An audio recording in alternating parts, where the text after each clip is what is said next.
అయితే నన్ను బ్రతికించు నీ కొరకు, నీ చిత్తం లేకపోతే నన్ను తీసుకెళ్ళిపో అన్నప్పుడు అన్యులందరూ మా ఇంట్లో ముందు ఉండడం బీభత్సమైన వాంతులు అవుతున్నప్పుడు నేను ఒకటే అనేదాయి మా దేవుని బిడ్డలకి, నన్ను ఒక్కసారి ప్రార్థన చేయండి దేవుడు జ్ఞాపకం చేసుకుంటాడు అన్నప్పుడు వాళ్ళు ప్రార్థన చేసిన తర్వాత మరలా హాస్పిటల్కి తీసుకెళ్ళిన తర్వాత హాస్పిటల్ వెళ్ళిన తర్వాత బాటిల్ సిలిండర్ పెట్టినా సరే నా బాడీ సహకరించలేదు. ఇప్పుడు ఏం జరిగిందమ్మా మీకు? అంటే లైవ్ లో చూశాను, లైవ్ లో ఏకీభవించాను. ప్రతి దినం లైవ్ లో ఏకీభవించి ప్రార్థన ప్రతిరోజు లైవ్ చూస్తాను.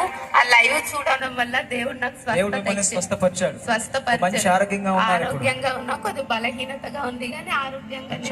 ఏం కథల్లి ఇప్పుడు ప్రార్థనలో ఏకీభవించండి. చిన్న సాక్ష్యం దేవునికి మహిమ కలుగునుగా. చూసారు కదండి లైవ్ ద్వారా ఎన్ని గొప్ప మేలు మనం చూస్తున్నాము. మరొక సాక్ష్యం విందాం. దేవుని స్తోత్రం. అయ్యగారికి అమ్మగారికి నా వందనాలు. ఏం జరిగిందమ్మా?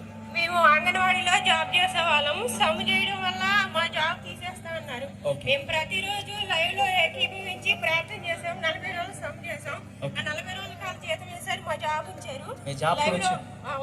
లైవ్ లో ప్రార్థన చేయడం వల్ల లైవ్ లో ఏకీభవించడం ద్వారా దేవుడు మీ జీవితంలో కార్యం చేశాడు. మా అబ్బాయికి ఏమో 10th లో మంచి మార్కులు వచ్చినాయండి. తర్వాత సీట్ కూడా వచ్చింది. దేవునికి మహిమ కలుగును గాక. నిజంగా చూసారు కదండి లైవ్ లో జిల్లా నుంచి వచ్చామండి. చాలా సంతోషం తల్లి. దేవునికి మహిమ. త్వరగా చూసారండి లైవ్ లో ఏకీభవించడం ద్వారా ఎన్ని గొప్ప మేలు వారి జీవితంలో చేస్తా ఉన్నాడు దేవుడు. అమ్మ త్వరగా చెప్పాలి ఏం జరిగింది? ఈ అవకాశం ఇచ్చిన సమయాన్ని బట్టి దేవునికి వందనాలండి. నిన్నట్టు ఈ మీటింగ్ లో చూసాక నాకు ఇంకా ధైర్యం వచ్చింది. నిజంగా దేవుని ప్రేమ అంటే ఎంత గొప్పదో మా పాస్టర్ అమ్మ గారు అరకు వెళ్ళి చెప్తూ ఉన్నారు. ఎవరు విడిచినా దేవుడు విడవన